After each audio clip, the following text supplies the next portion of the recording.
Welcome back to Autism Live. We have with us right now Evelyn Kung. She is the clinical director for the Center for Autism and Related Disorders. She's been working in the field of autism for more than 20 years, correct? Long time, yeah. And working with all kinds of individuals from very young to, I love to hear you talk about teenagers because I think you have a particular expertise in that area and young adults.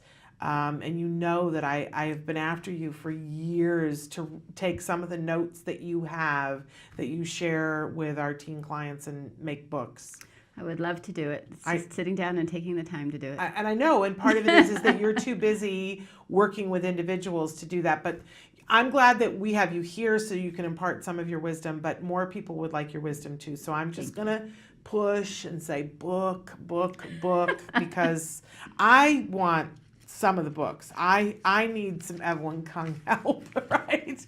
No, because I'll tell you what, you guys, you know what she does is that you have lists of things, like checklists, to notice, to pick up on social cues. I need them. So it isn't even just about my kid. I need your book. Okay. So welcome. Thank you for being here to fill in. You've become a regular now. Whenever we don't have Dr. Grampuchet, you fill in for us. It's really fun to do this show. Well, it's exciting amazing for us. So I really you're amazing. So, so there. But anyway, and can I just say a little known fact too, because I don't think we've talked about it or maybe briefly mentioned it, that a year ago when I went to NASA with Temple Grandin, that Evelyn Kung came with me and your daughter came with me too. You guys crewed for me to be there.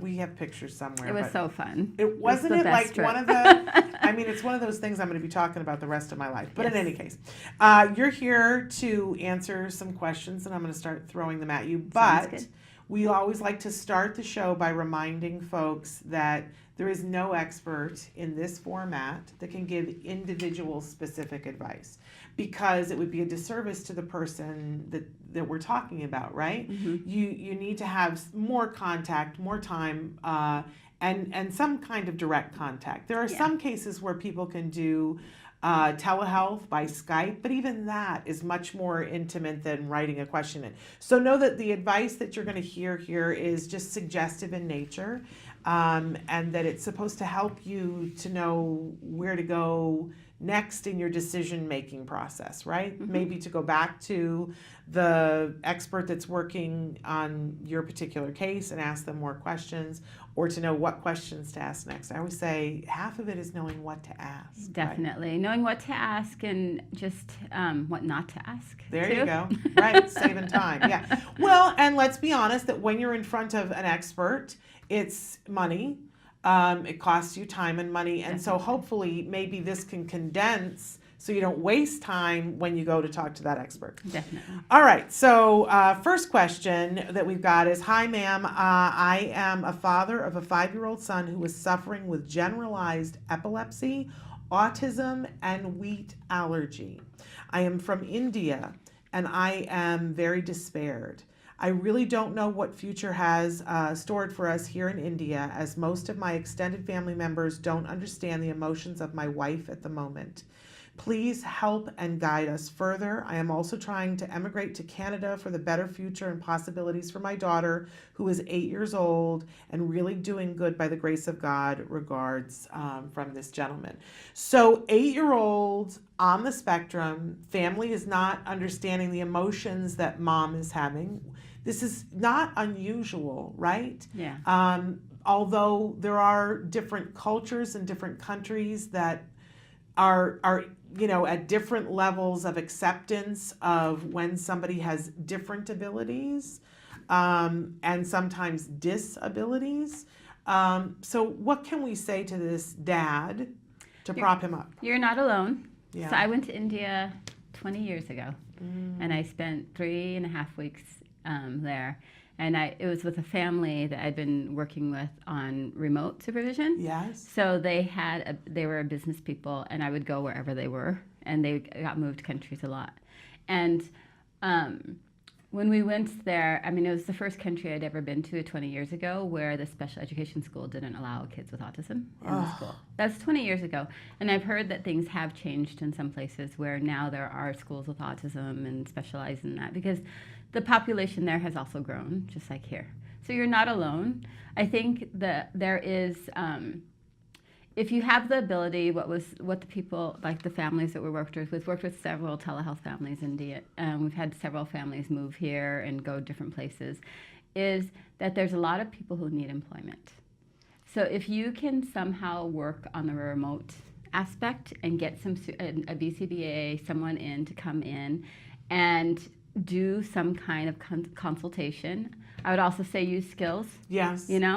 And being able to have a framework and try to figure out things on your own. A lot of families have been really successful using skills to try to just say, hey, I can have some control of my child. And in an environment where nobody is supportive or they don't understand, I think it's difficult no matter where you're at. Yeah. And, the cultural concerns that happens. In some ways, India is actually easier than being in the U.S. because gluten isn't in everything and wheat isn't in everything. The rice aspect of things is, any country that has rice also as a staple, it's so much better because you can use the rice aspect, which doesn't have the wheat, or the gluten or whatever it is.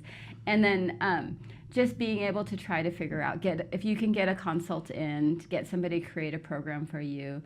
Hired help in India is a lot cheaper. If you're considering immigrating to Canada, that's great. But we have families who actually move back to India. Yeah. They come here temporarily. They get their child a program started. Yeah. And then they know that it's just going to be cheaper to live in India than it is, in the U.S. So they kind of get it starting, and then they go back, and they have hired help. There's so many people that we were able to train, to teach to implement programs, to do the therapy part. But getting a consult in there, and the method works. Yeah. It really works. And in that process too, as you train more people to work with your child, there's more support for your wife.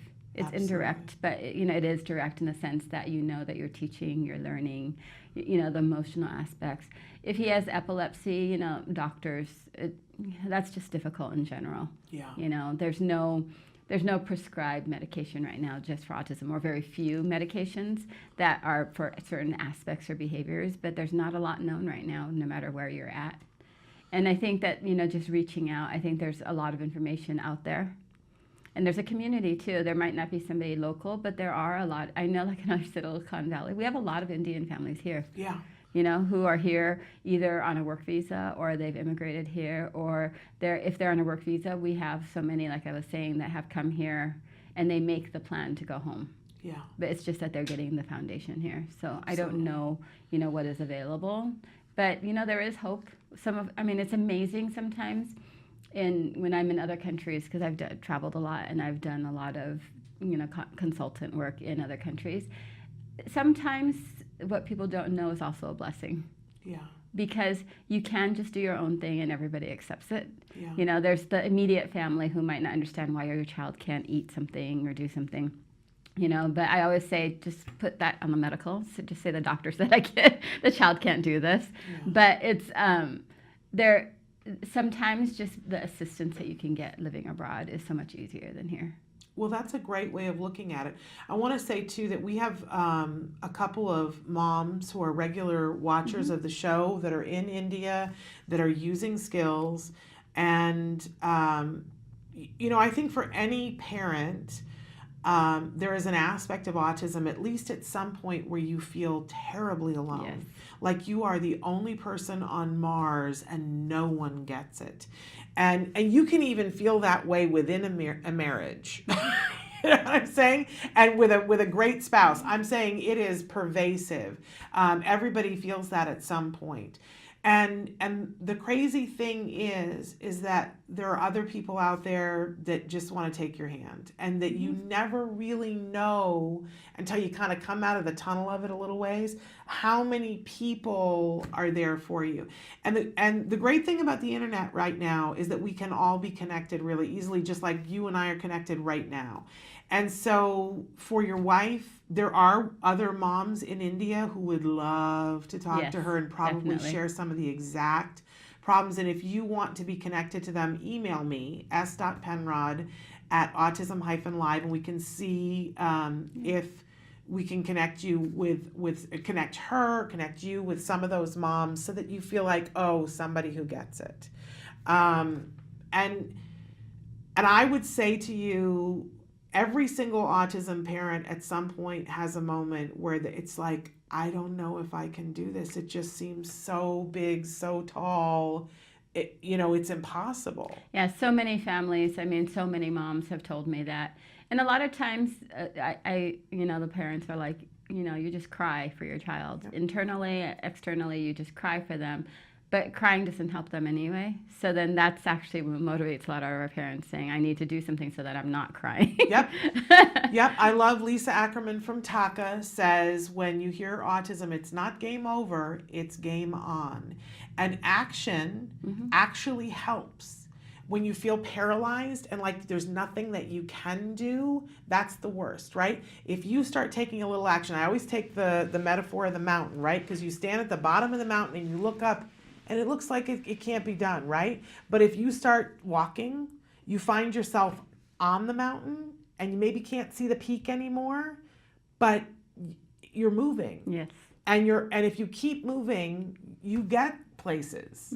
And maybe everybody doesn't get to the top of the same mountain, right? Yep. But we all get someplace. So, somebody had said to me way back in the beginning, just do one thing every day. One foot in front of the other, do one thing. Figure out what's the one thing I'm going to do today. And often you find you feel better after you do the one thing, so you end up doing a second one and sometimes a third one, and then you get to the point where you're like, okay, I've done enough today, right? I can sit down for a second.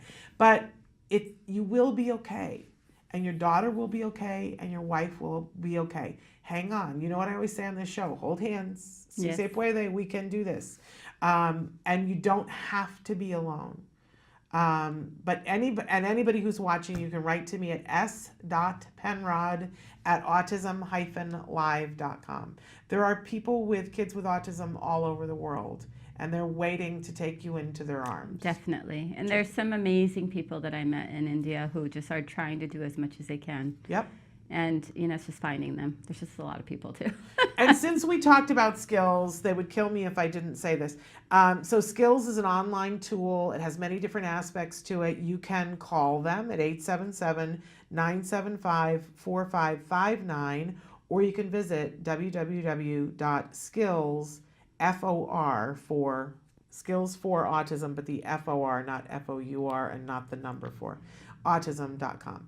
And it's the curriculum that CARD is famous for. It's the curriculum that my son had, the exact same curriculum.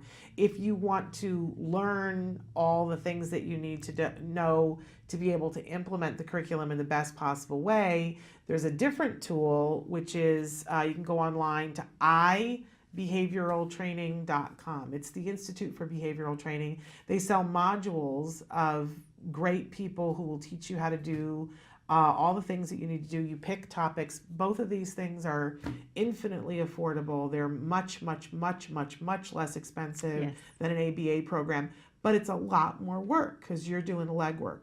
But nobody's left out.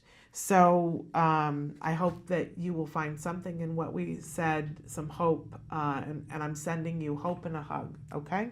We're going to take a short break, and then we're going to be back with more of your questions coming in on Facebook and on the live feature. Stick with us. What is autism? What is autism? What is autism? What is autism? What is autism? What is autism? I've been asking myself that for a very, very long time. Let me think about that one. Trying to Jeez.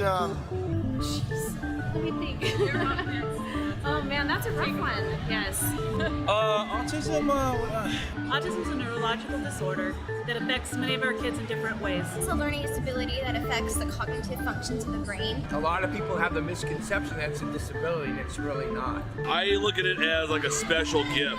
When one person thinks differently from another. It's an opportunity for everyone to learn to understand someone that's a little different than them. Autism is the ability to educate. They're given so much talent in different areas. To me, autism means a chance to be with and be around people you really care about. Autism is beautiful. It's a way of seeing the world differently.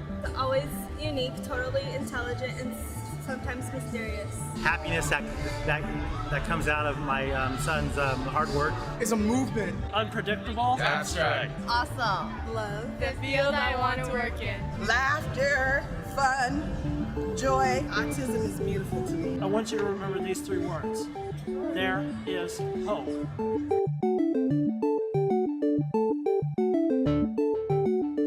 Welcome back to Autism Live. I was just having Evelyn diagnose me during the break. We were just talking about all the things that I have in my head that are wrong. Okay, I've got a couple of different questions that have come in. We're here with Evelyn Kung. She is the clinical director of the Center for Autism and Related Disorders. So, Johanny on Facebook says, my 5-year-old son, who is on the spectrum, has been in regular preschool for 2 years, but has suddenly started hitting and screaming. No idea why or the cause. Using token reward. When he doesn't win, it's bad. Yes, I know this child. Okay. Or some yay. version of this child. Yes. Okay. So I always say that initially we put our kids into preschool because, hey, it's what you're supposed to do. It's how you educate, socialize, all these things. And the school pressures you to. Yeah, and the schools pressure you to do that too, because early childhood education is so important. But what happens is a lot of times we put our kids who are on the spectrum in thinking that they have a social issue, so we're going to put them in a social setting and just let it go. But a lot of times our kids who, let's say the really vocal, verbal kids, will go in at 3, and half of the kids in their class don't even speak clearly yet. The typical kids. So then it's easy for our kid because they can kind of control things because they do speak, and they can speak about what they want and everything. But when you're there a few years, what happens between 4 and 5 is some perspective taking begins. Their language improves immensely for the typical kids. And our kids are still kind of in the same place. And if there's no intervention, they're still talking about what they want to do. And they've also been in this place where they've probably had some control. But now these other kids are coming in that are neurotypical and insisting on their ways and gaining perspective on each other. And that whole cognitive part, that whole understanding that somebody else feels differently, thinks differently, that if I don't move behind here, nobody will see me. Their senses, they're whole aware of all their senses, all develops. But the kids on the ASD, that's what's difficult for them. They're not getting all the nonverbal cues. They're not looking ahead to see what's coming. They're not reading all of, this information that's being passed in the environment. And so then our kids notice immediately that something's changed. And if they don't have the language capacity to be able to ask somebody or to question why things have changed now, or how did you know that, or why don't you like that today? You used to like it, last week you liked it, but today you don't. Life is increasingly frustrating. And they don't have this language to find out information, especially for kids on the spectrum. A lot of times they want to know what's coming, but they don't know how to ask those questions. They don't know how to make the inferences about what's coming. And so all those changes makes life in a classroom very difficult. So you could be a 5-year-old pre-K now, and you're having a lot of frustration because these kids weren't acting the same way that they were acting 2 years ago. They're not playing the same games. There's less control because language isn't so good. They're missing all these cues in nonverbal communication. And this whole sense of perspective taking hasn't started developing.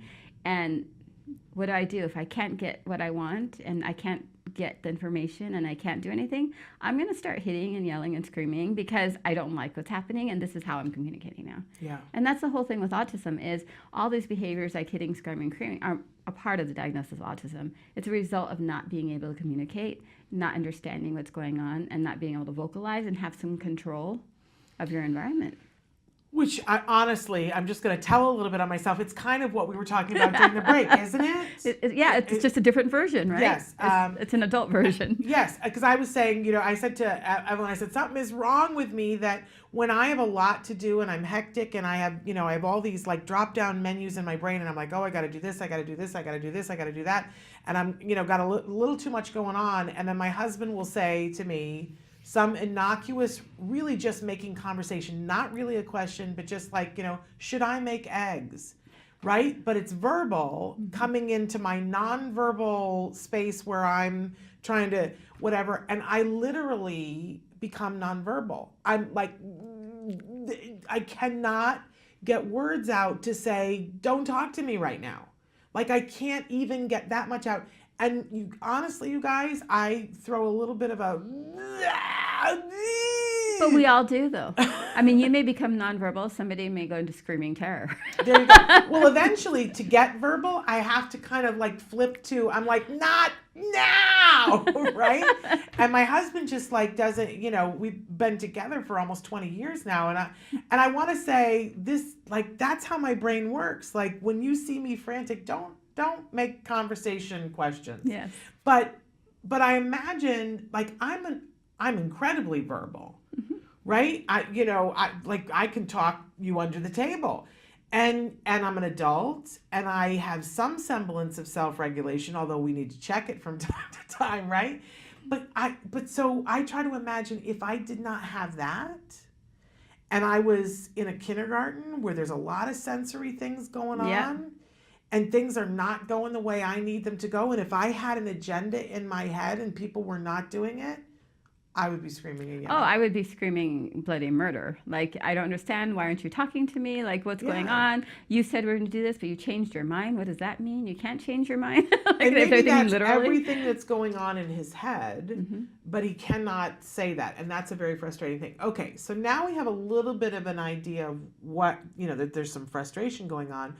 What can they do to make it better? There's so many things, and this is where there's this misunderstanding about what one-to-one therapy is. Okay. Versus, like, let's just put them in the setting and let them go. There's a whole basis and there's a whole set of rules and things that these kids aren't learning naturally. So they need to be taught. Some of the rules are like just nonverbal communication. My little 9-year-old boy that looked at me the first time we told him about body language and facial expressions, and he said, "I think you're just lying to me." Why? He literally, 9-year-old's like, why would we need this nonverbal communication when we all speak English and we all can speak clearly to each other? This is a 9-year-old with he's super IQ. Right. But he's just like, I think you're just lying to me. Why should this even matter? And that's like the perfect articulation. Right? What the rest of our kids who don't have enough language might be thinking but can't get to the point to say. That's fascinating. And this is, so there's all this teaching that has to be done. And you're not going to want to teach in the middle of an emotional outburst. Right. You don't learn anything. All of us do not learn anything if we're really emotionally involved in any conversation. You have to be calm, quiet. And this is where like the ABA part really comes in, and you say, okay, there are these things. Like sometimes it's just strict, just teaching them like this means come here, this means stop, if people's expressions, sometimes it's just really strict teaching. And then learning how to use that in the environment is a whole different story.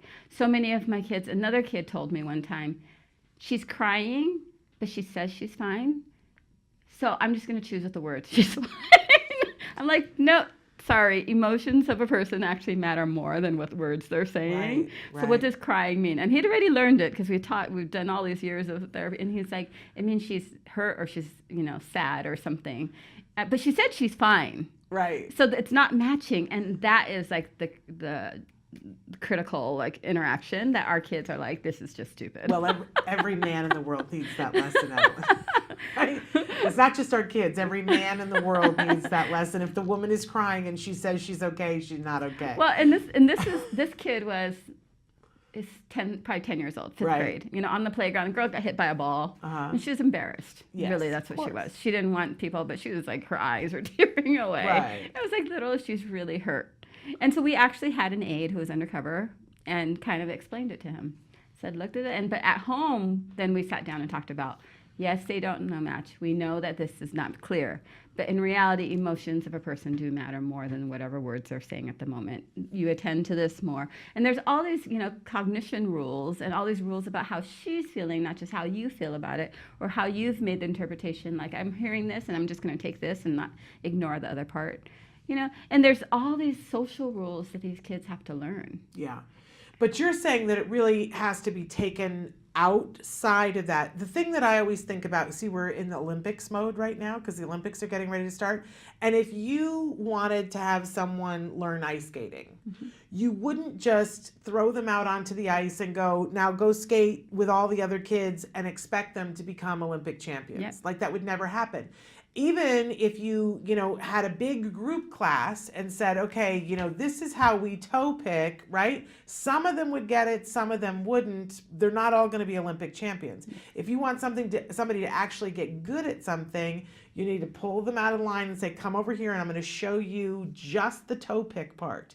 Then you can go and skate a little bit, then come back and I'm going to show you how to skate backwards. With that one-to-one kind of thing, where I'm going to teach you this increment by this increment by this increment, so that you really can get it and then implement and then go back, teach it, implement. And sometimes we're just throwing kids into school in social situations without that one-on-one. So hard to say, but probably, 5 years old, he's probably in kindergarten this year. But we would try to make sure that all the hours outside of kindergarten would be one-on-one ABA. Yes, definitely. And really teaching, the social aspects. And even before the social aspects, you have to check to see if basic language skills, knowing how to ask good questions, has to be there, or he's not going to get all those things going on in his head answered if he doesn't know how to ask. So really, a lot of times we get fooled because this kid talks a lot, but speech therapists will say they overuse these words. And you see that in a lot of assessments, that the kids overuse the words that they have, and that's because the vocabulary is not big enough. But we feel like since they talk so much, of course they have all the language skills. And so a lot of times I always say, before I can make you social, I have to make your language at least at your age appropriate. Okay. Because you have to be able to say all those thoughts and those social things going on in your head. Did everybody just hear that? How important it is, vocabulary, for your social skills to be, your vocabulary has to be close to age appropriate to be successful socially. Yeah, and really, all basic language skills are there. If you look at the skills curriculum, the language starts really heavy and it fades by the time, you hit 7 or 8, there's no more skills to learn. Right. Because you should have actually basic language fundamentals all intact by 6, 7, 8 in there. And then once it's all intact, you're purely working on what we call social language, because it involves somebody else and all the characteristics of social language that typical kids will start learning earlier, but maybe it's not so prevalent or needed when they're younger. Okay.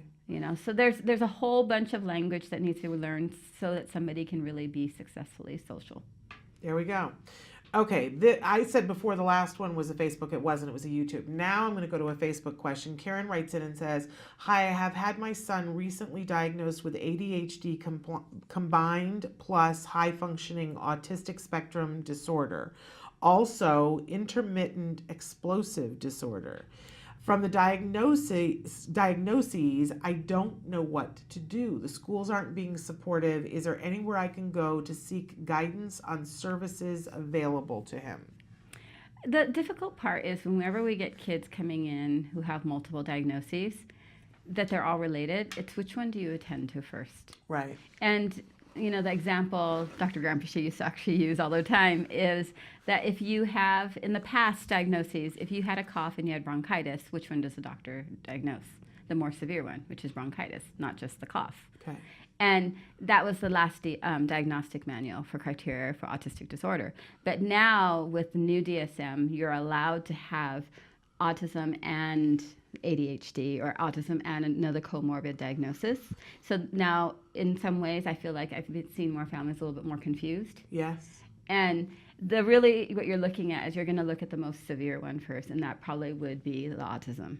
And within autism, there is a whole memory and sustaining attention area that's really difficult. It's all the executive function skills that are hard for our kids, and then sometimes that manifests. If it affects enough areas, you will get that ADHD diagnosis alongside of it.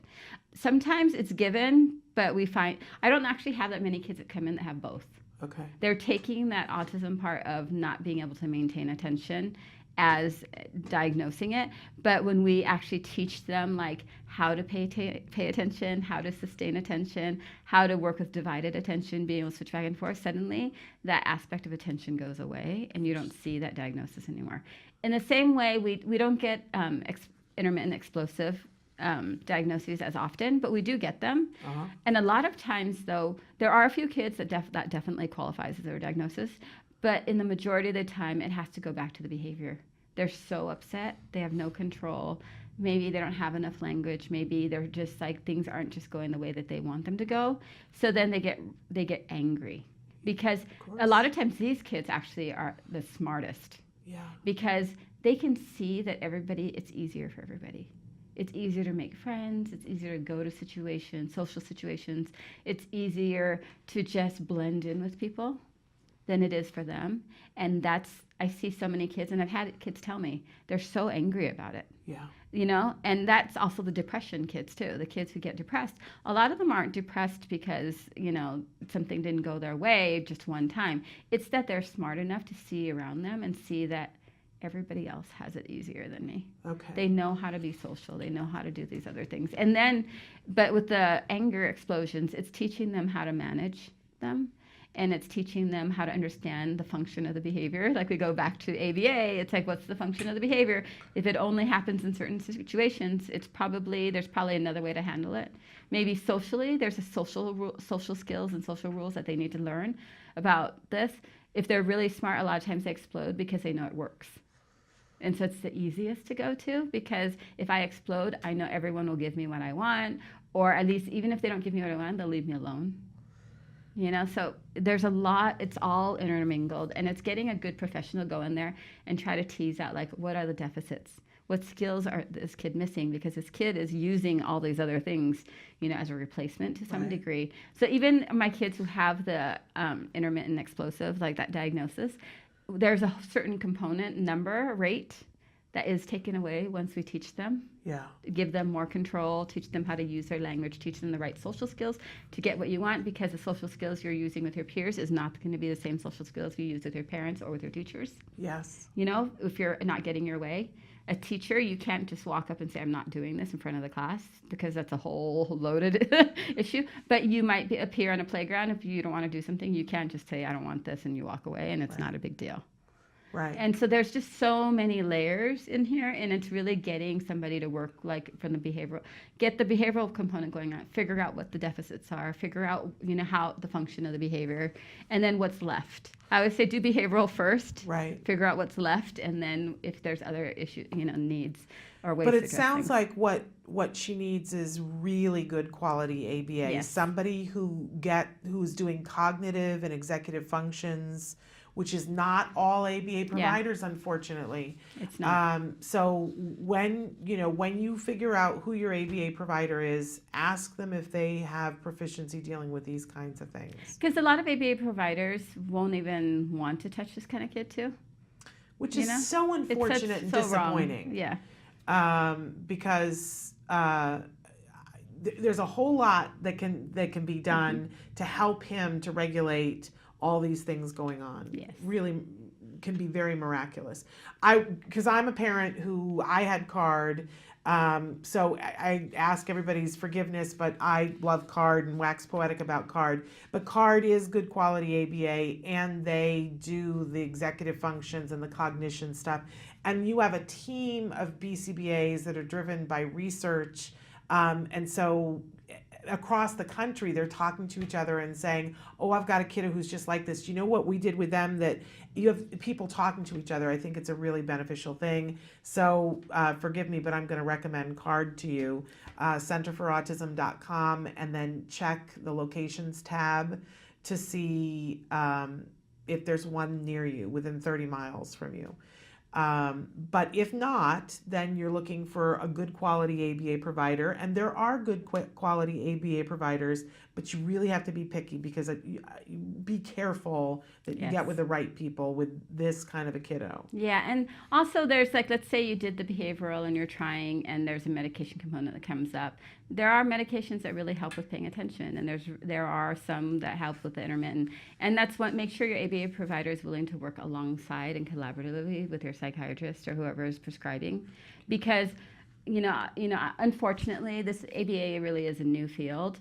And I get comments from physicians all the time that say, we wish we would have an ABA provider that actually listens the way you guys listen, take data the way you listen. Because I always say, like, when we work really collaboratively with a child that needs it, you see the miracles on both ends. Yeah. So if you are looking at medications, and we're the ones that can provide the doctors the data about how is this child really doing, and it's very objective. It's just not how you that day a general description. I mean, it's amazing what that relationship can really do, because you can provide some data about, okay, is the med working? On this day, what happened? Why did the behavior go up? I forgot to give the medication. Right. Or this is working. Or like I recently had a child who, and sometimes they keep our staff blind. I always say, tell a supervisor if you're choosing to keep the therapists who work with them blind. That's one thing, but you need to tell somebody so we know what's going on. Yeah. But almost immediately I see this girl and I'm like, you did something medication-wise. Right. And then mom on the side was like, yeah, I took her off. Right. And her behaviors were over the top. And I just said, can you please talk to her? Here's all our data on her behavior right now. She's off. Something needs to change because she's becoming dangerous. And, and safety becomes an issue. And she's a big 9-year-old. Yeah. And so it was just like, and finally mom was like, okay, I'm talking to the psychiatrist. I'm giving, the data and showing them. And so really we do love that you guys take the data on everything. But that collaborative aspect is, I think, very important too. Absolutely. We're going to take a short break. And when we come back, we've got a couple of questions from a 40-year-old who's on the spectrum. And we've got a mom who is working in her daughter's school and's got some issues because of that. So we love having your questions. Keep sending them in. We're going to get to as many of them as we can. Stick with us.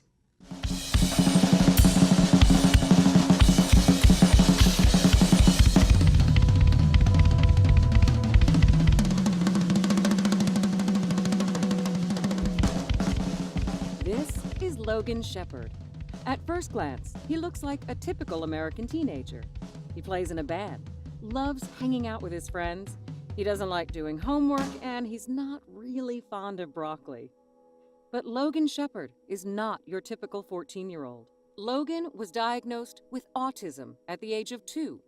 He was nonverbal, made no eye contact, and his parents were told to abandon all hope. Instead, his parents began an intensive intervention treatment. At its center was a quality ABA program known as the CARD method. This is Logan Shepard now. All I really want to say is, I'm kind of copying Martin Luther King. I kind of have a dream that one day I can just inspire people and never give up, because that's what I want to do in life, because if I can succeed, they can succeed, and I will succeed.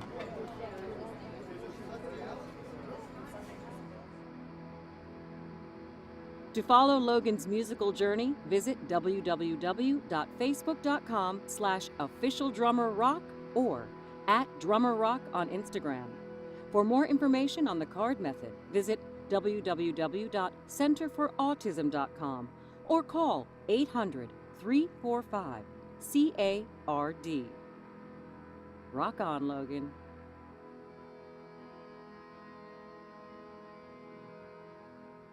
Welcome back to Autism Live. We're here with Evelyn Kung. She is the clinical director for the Center for Autism.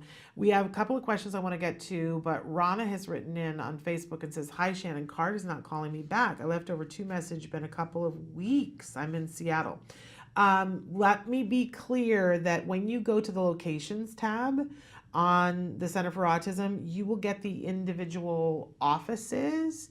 And they list a phone number. I wish they didn't, because me as a parent, it makes me think, oh, this is the phone number I'm supposed to call. It's not.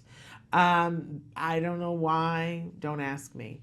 But the phone number that you want to call is that 800 number that's up at the top of the page. Look to see if there's an office near you, but don't call the office directly.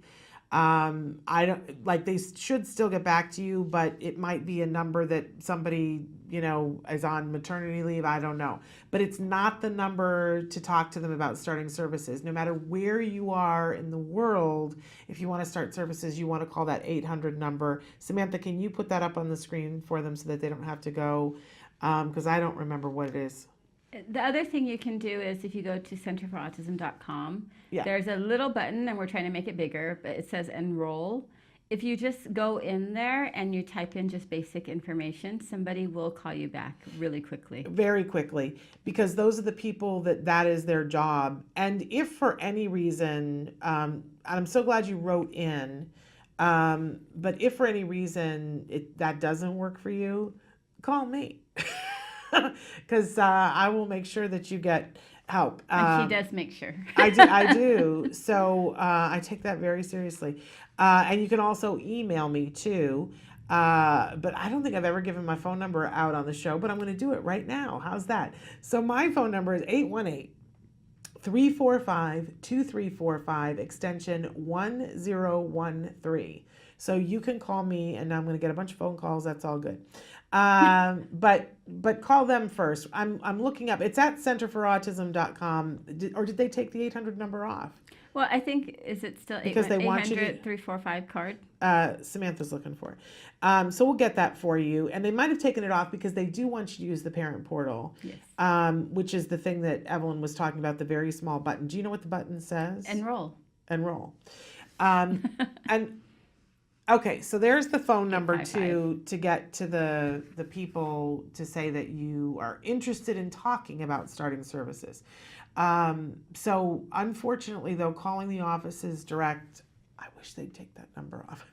I'm just saying. Yeah. It is, it's intuitive that if you go and look at the location and see your location, I would call the number. I would too. But anyway, however, it's not the efficient number to call. So now we just gave you the insider view. There was the phone number. You can call that, or you can call me. It's all good. And now I just lost my place in terms of the questions that I had. But we had a 40-year-old who wrote in and said, there's not a lot of help for adults with autism. I'm 40. I was diagnosed at 3, but it's like since I'm adult, it does not matter. Mm-hmm. And then he goes on to say, I need help.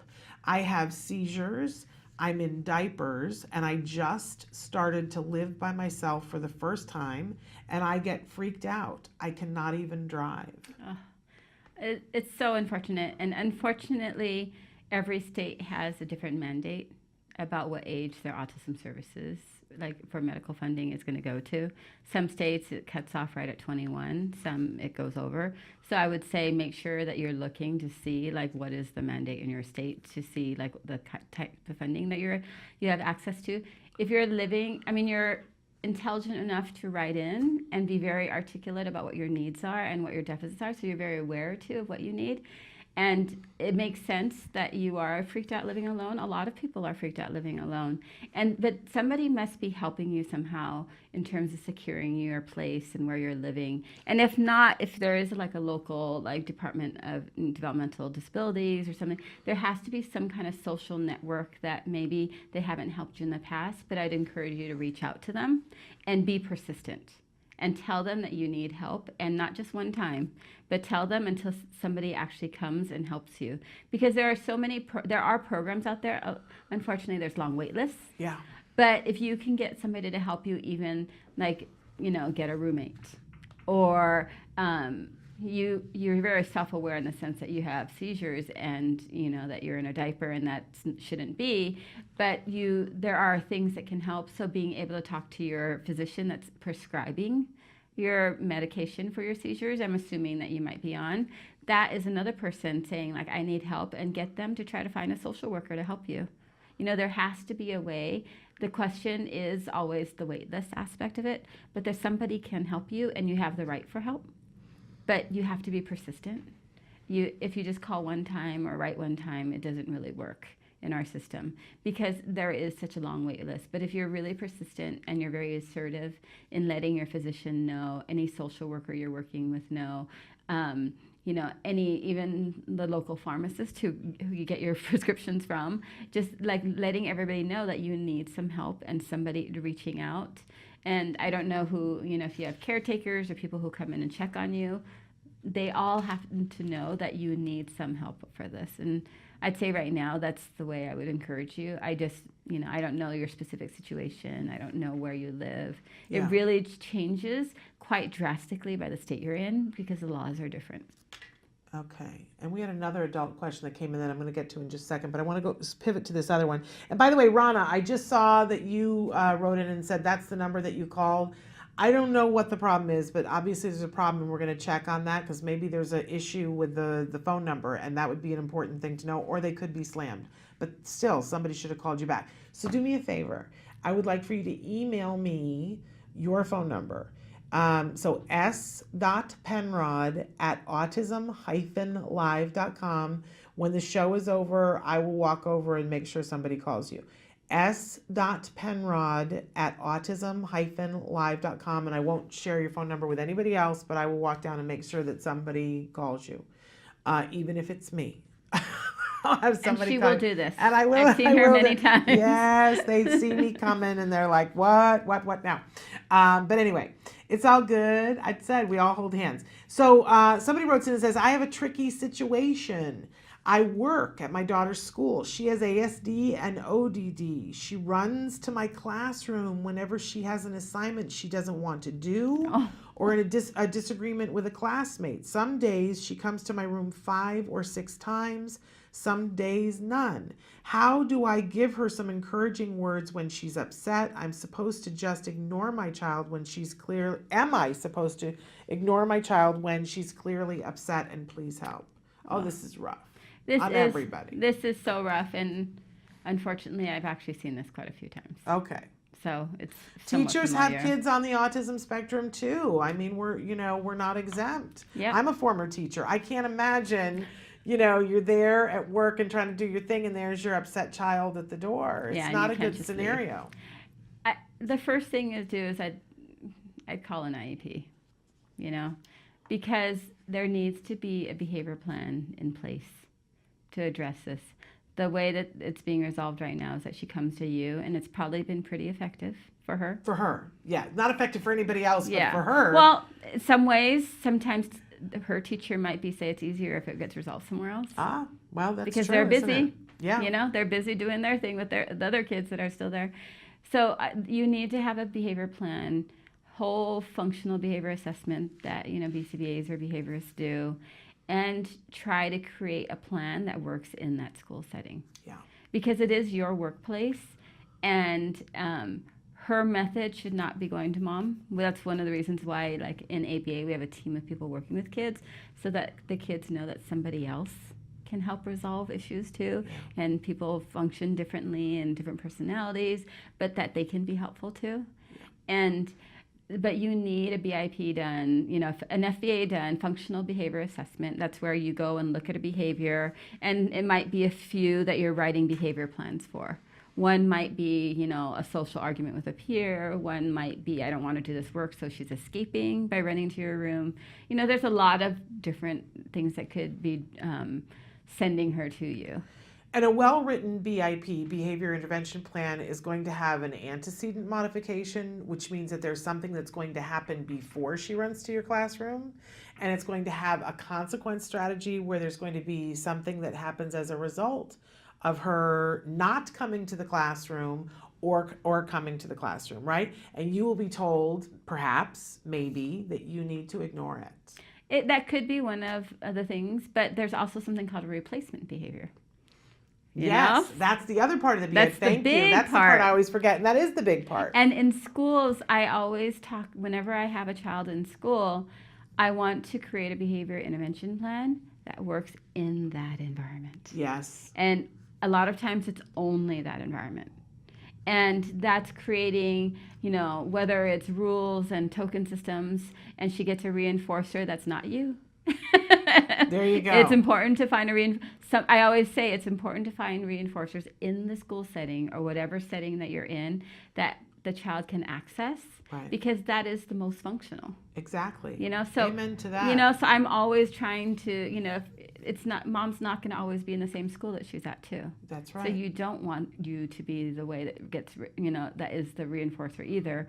Your reinforcer is maybe when you're home and you're being mom, not when you're being teacher to some other kids.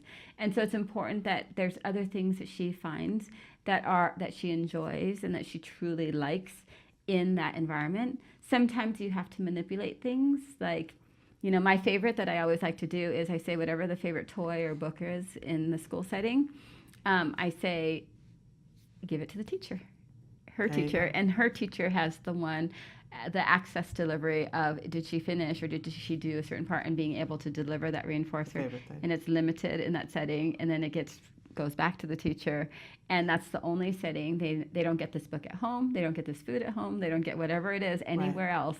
And that makes the power of the reinforcer so much stronger for the teacher and so much more motivating for the child, because she doesn't ever satiate on it. Yeah. You know, and so it's finding a really good behavior intervention plan for all these behaviors, implementing it in the school with replacement behaviors that are in the school, with reinforcers that are in the school environment, and you'll see it'll just help her tremendously, you know. And I would be remiss if I didn't say that in skills there is a BIP builder, and as a teacher to teacher, I would encourage you, there's a 14-day free trial to go on and just look at the BIP builder, because it's going to save so much time, and it's really good, and it's science-based, so that because if you have a great BCBA, great, but it will take your BCBA a long time to put together a BIP plan, and this will make it shorter for them. If you don't have a great BCBA on staff, you might get one that isn't effective. If that happens, just go on and check it on the I've done that before and been like, oh, this isn't, you know, it gives you alerts and says this is not advised with this function of the behavior, and you go back to the BCBA and go, why are you doing that? Right? And they might come back and say, that's all I know how to do, unfortunately. Right. Well, you know what I mean? But whatever. So it's there for you, very, very inexpensive. And there's not a lot of BCBAs in schools. A lot of times there's behaviorists, and it doesn't mean that they're well trained, unfortunately. I mean, it's really... or have time to be up on all the latest research. True. Let's be honest. If you've got 7,000 kids, when do you have time to read about what's effective? And this will give it to you very quickly, and you can do the 14-day free trial and, you know, whatever. In any case, I wanted very quickly, because we're out of time, we're past time, and I have to let you go, but there was another adult who wrote in and said, I have psych testing set up for autism, but the insurance denied the claim. And they said, I don't know what the steps are to be diagnosed. So what got denied was the assessment? That's what it looks like to me, that their assessment got denied. And first of all, I think it's a consideration for adults that you only need the diagnosis if you want services. Mm-hmm. Let's be clear about that. Mm-hmm. And there are some things you can do for yourself as an adult without you can give yourself the assumption. Many people have done that and said, I didn't go get the diagnosis, but I looked at all of it, and I feel that very strongly that, and people have told me, and there are things that you can do to help yourself even if you can't get the diagnosis. But what would they have to do to get a diagnosis as an adult, and how much, do you have an idea of what it would be out of pocket? It's a lot, isn't it? Yeah, it depends where you're at. Like a lot of university settings, I mean, it's typically a couple $1,000s if you do a full range. If you're just looking for diagnostic testing, it'll be shorter probably. Okay. It just depends how you present yourself and what kind of skills. Because let's say you're coming in and you're writing articulately, so maybe they're going to say, okay, we don't need to. You're intelligent enough right off the bat, so maybe we're only going to do, basic diagnostic testing, and it may be adaptive, because it would affect your ability to live independently or, appropriately or safely. Right. So that might be an aspect of it. But, we'll get adults who come in who somebody's still the caretaker. And then then we will send people for full battery testing, because we're trying to figure out where their skills are at. There we go. Just being able to know more. And right now there's a diagnostic manual change of how you diagnose autism in 2015, I think, or 2013. I can't remember, DSM-5, whatever year. So all of the places right now that are looking at diagnosis, they all want you to have a current diagnostic manual diagnosis. That's the important part. Yeah. And a DSM-5 version. Well, nobody should be using the old at this point now. They're not supposed to, but a lot of people have a diagnosis when they're 3, and then they come in at 20, and then they're like, we need a current version. To see if you still qualify. Yeah. And so when you're talking to your insurance or whoever the funder is, there has to be a need, not just want to know. They won't fund it. There has to be a medical necessity if you're looking at insurance funding. Is it affecting your life somehow? Is it that you are having trouble being safe in the home or in the community? Are you isolated? So then that's a different kind of safety issue. You know, it has to affect your life somehow. So maybe you could appeal the decision with insurance, but you've got to put some things in there to say this is how this is affecting and this is why it's a medical necessity. Yeah, you have to show that it's a medical necessity of some sort. Otherwise, they're saying, well, you're just calling in and you want to know, and that's really not a medical necessity.